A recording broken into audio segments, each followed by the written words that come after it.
Ang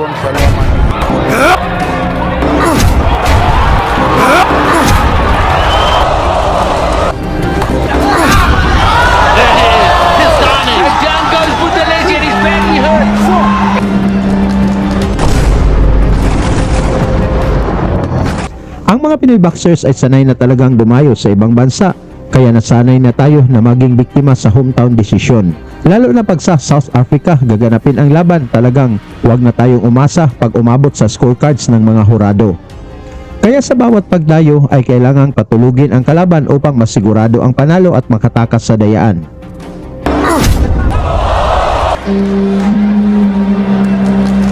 Katulad na lang nitong ating bida ngayon mga tol, ang tubong Zamboanga na si Jonas Sultan na may 13 wins at 7 knockouts sa kanyang kartada, kung saan pinapunta ito sa Africa upang ipalapa lang sana at pangdagdag sa kartada sa kanilang mga champion. Matapos nakakuha ng dalawang magkasunod na knockout na panalo sa Japan at Pilipinas at naging Philippines Flyweight Champion, itong si Jonas Sultan na may 13 wins at 7 knockouts sa kanyang kartada na binansagang Zoro dahil sa lakas ng mga suntok nito.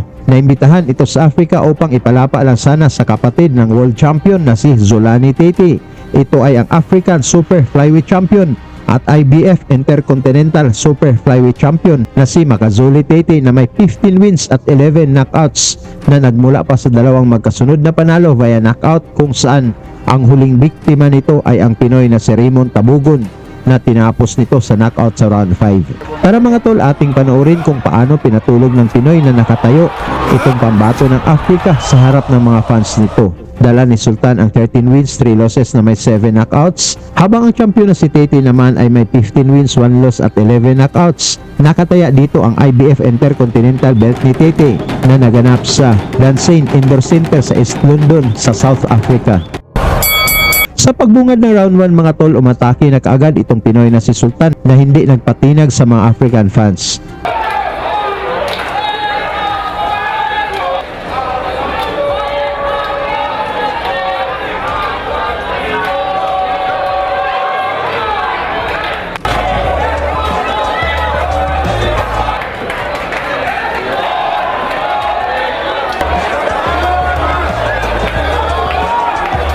Jonga nasengijikelo oqala omkhulu between uZolani Makazole Tete. Tumama ang mga solidong suntok ni Sultan, ngunit inawat ito ng referee at binigyan pa ng warning ang Pinoy dahil daw sa pagsuntok sa batok. Yabonakala ukuthi ukhohlakele lo mfana.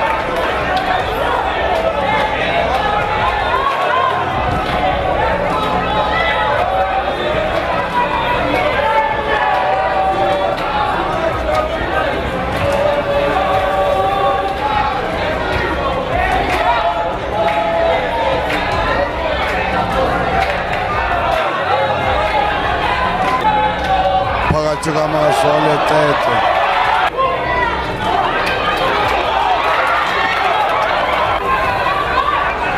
Mula na naman sa mga malalakas na suntok ng Pinoy ang tumama, nagwarning na naman itong refereeing kalbo na huwag suntukin ang likod ng ulo at pinapahinga pa nito ang kanilang boxer. Makazole Tete no Jonas Sultan awonyiswa ngoref bamakangabethi England.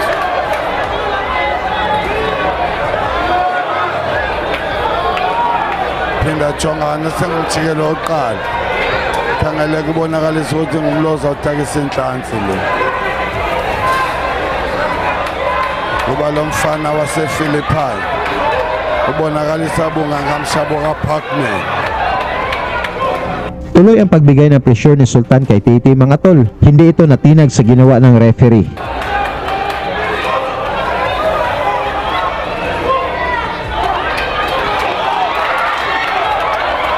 Wow, he's throwing dangerous punches as early as the first round. Yefaka lokhu indlela abaqalela ngayo abafana, into yokuba bangaba ifight usidebile emthansane yaba sengxakini. Wenza kangangoko lo mfana into yokuba kungabikho ndlela yento yokuba singaphi. Mula sa mga pinakawalang kombinasyon ni Sultan, habang na-corner si Tete, inawat na naman ito ng referee at sinabing bawal tamaan ang likod ng ulo. Kaya dahil dito inabot pa ito sa pagtunog ng bell. Kapelang yellow card. Dito sa ikalawang round mga tol, medyo kalmado ang dalawang boxers, ngunit naghanap lang pala ng magandang timing si Kabayan upang tapusin ang laban para makaiwas sa dayaan. Jonas tumakasole ngujongile kwethi lele ekhaya phambi kwabalandeli nababukeli bam Thixo sithetha nayo makasole wathi lihlanzo into ewayenza uGideon Buthelezi owafika kumlo engawulungiselelanga ngendlela yiyo uthi kuleni igame ayinaziphinde yenzeke lo nobathembisile watsho abathande nababukeli bomdlalo wamanqindi.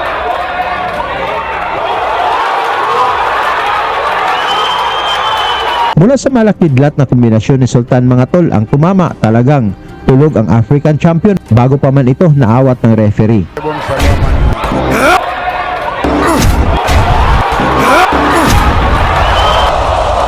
Nagmadali namang umakyat sa ring itong si Zolani Tete mga tol upang tulungang gisingin ang kanyang kapatid na mahimbing na ang pagtulog.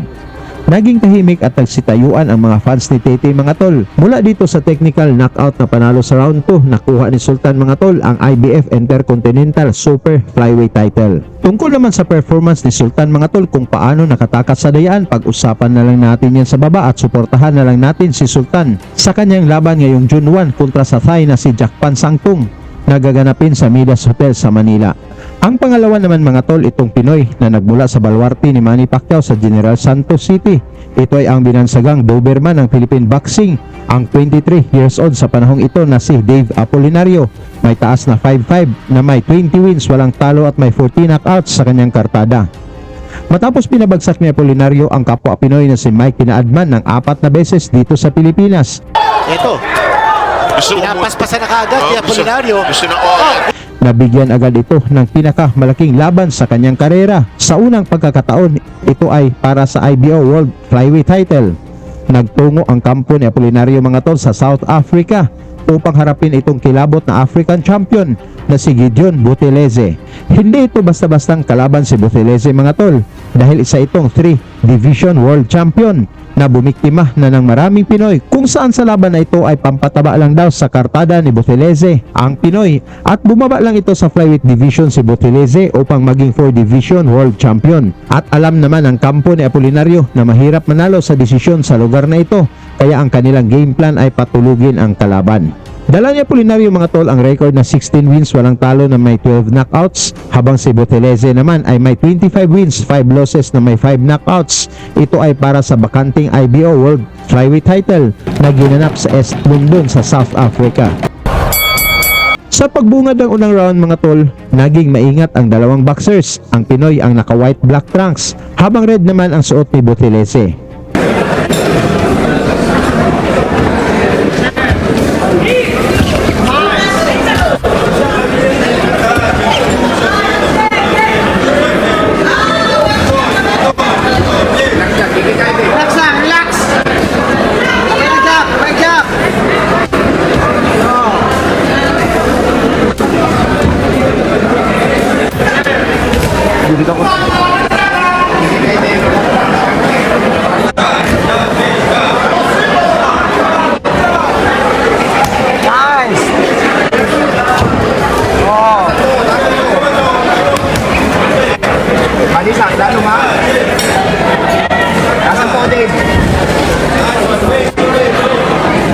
Ayan, dalawang na kasi veterano na.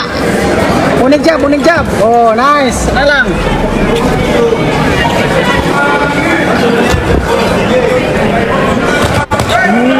Nice. Bravo, PBJ.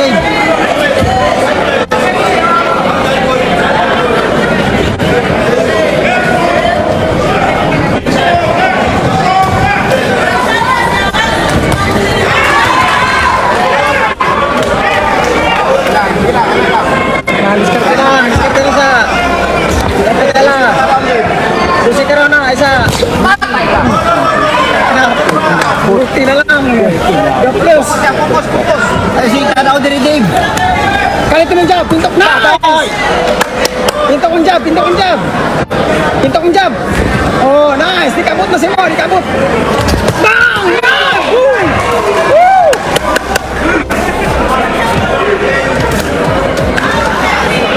Dulay lang, dulay, ma'am. Laban lang. Ala lang, Dave. Tanaw lang. Oh. Lang. Ala kumpiyansa gyud. Nice. Nice. Ala, Dave. Ano lang. Nabira. Taas to. Na, tanaw. Serious. Tanaw ka to, musalom di ba? Aper na to. Musalom. Aper na to. Jabisa, musalom na yun. Hadog si Mirang. Oh. Tanawa.